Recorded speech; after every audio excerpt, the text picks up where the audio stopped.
Message to all our viewers before we get started on today's video. It has come to our attention that over 90% of our regular viewers are not subscribed to the channel. We request you to please click the subscribe button and also the bell icon so that you can be notified when the next video from Mythology is out. The bigger the channel gets, the better the quality of videos that we do for you also gets. So please help us make some amazing videos by supporting the channel and clicking that subscribe button. Thank you. Now over to the video. Hello everyone and welcome to another episode of Mythology with your host Nitin Nair. In the journey that we've been taking over the past few podcasts exploring mythologies from around the world, there is one category that has really caught my attention. That is mainly the category of hybrids, where you have these creatures with half human and half animal characteristics that really ignites the kind of creative imagination that I would look forward to. Many people believe that these characters are real and that they deserve the kind of worship and adoration that they still receive today, and we have absolutely no issues with that. We totally believe that these characters have been created and many of them show many signs that they need to be worshipped or actually learned from.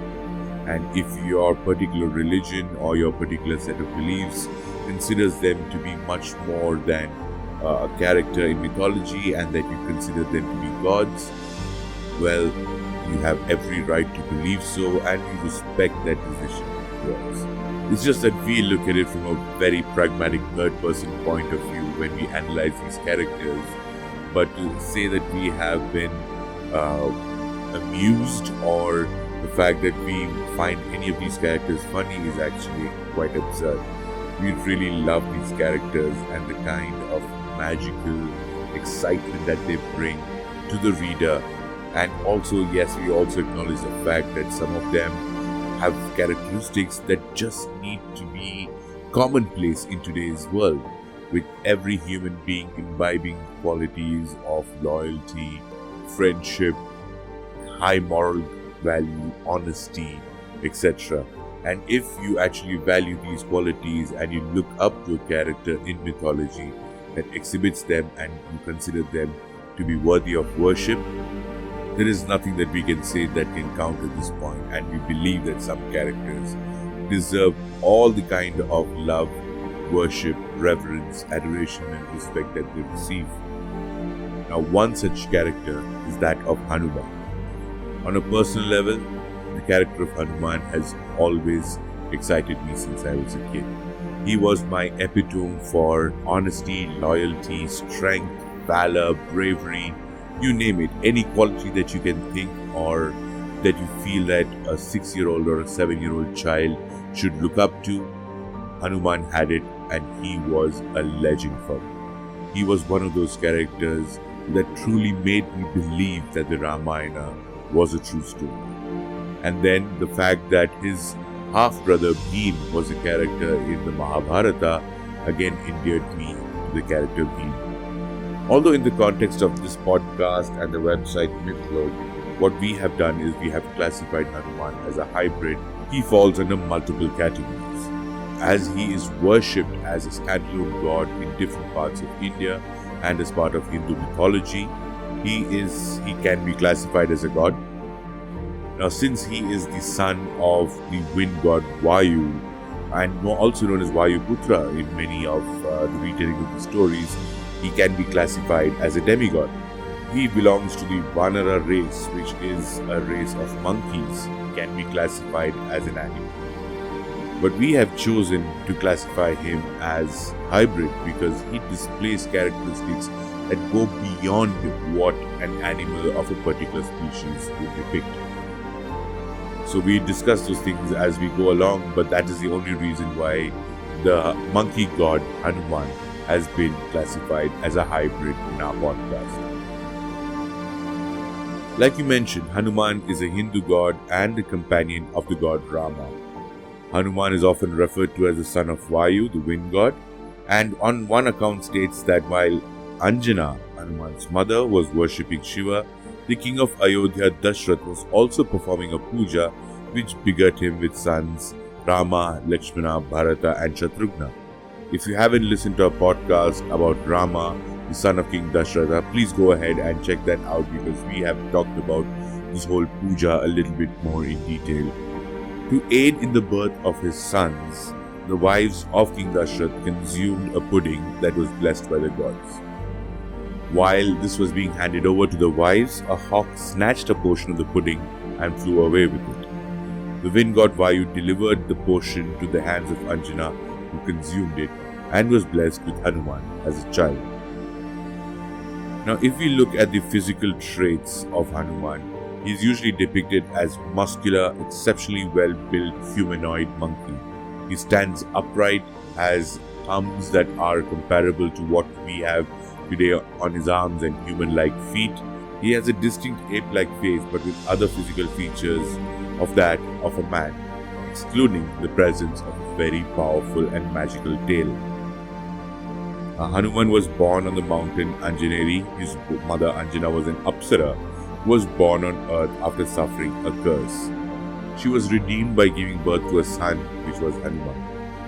The Ramayana states that his father Kesari was a king from a place called Sumeru.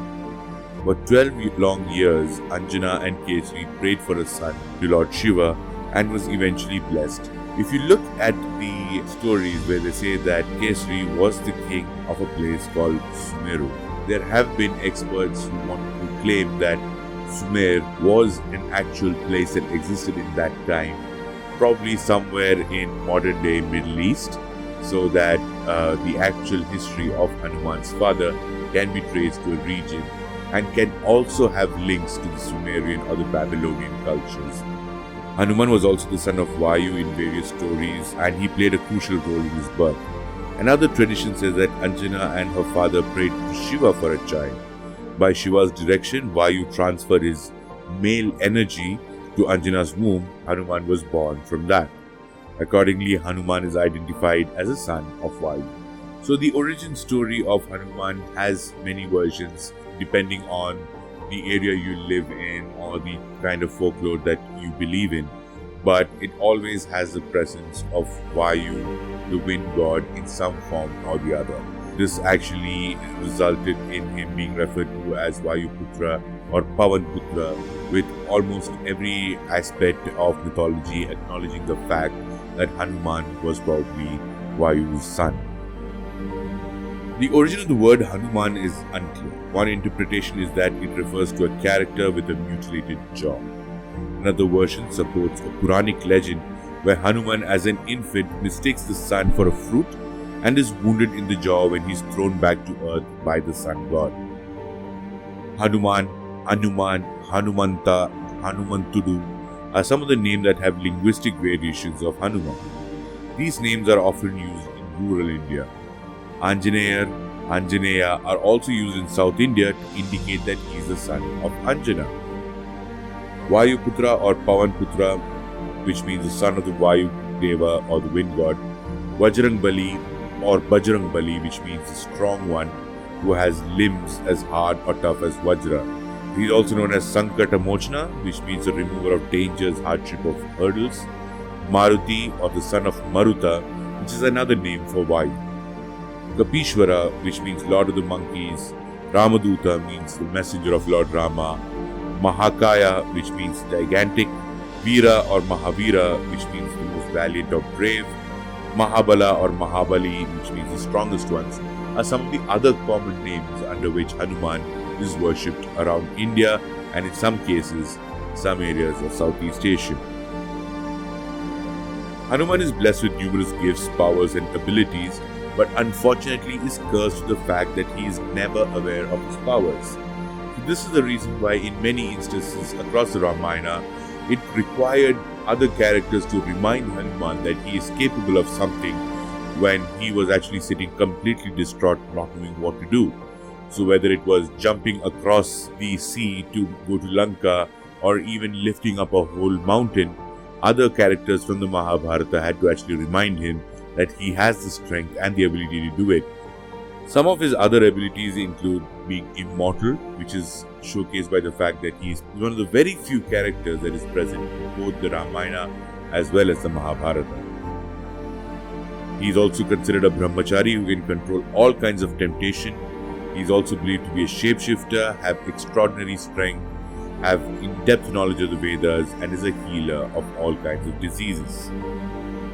Now, Hanuman as a deity has influence over Hinduism, Buddhism, Jainism, and other traditional religions of Southeast Asia. He is seen in drawing and historical representations of various Asian cultures like Thailand, Indonesia, Sri Lanka, and Cambodia. He is also a common fixture of the Ram Leela celebrations and has also temples dedicated to him all over India, apart from the usual presence in Ram temples. As you can see, the character Hanuman is a joy to read about and to understand and to even comprehend the complexity of a person who can be so simple. Thank you very much for tuning in to Mythlok. This is your host Nitin Nair signing off, reminding you that Mythlok is the home of mythology.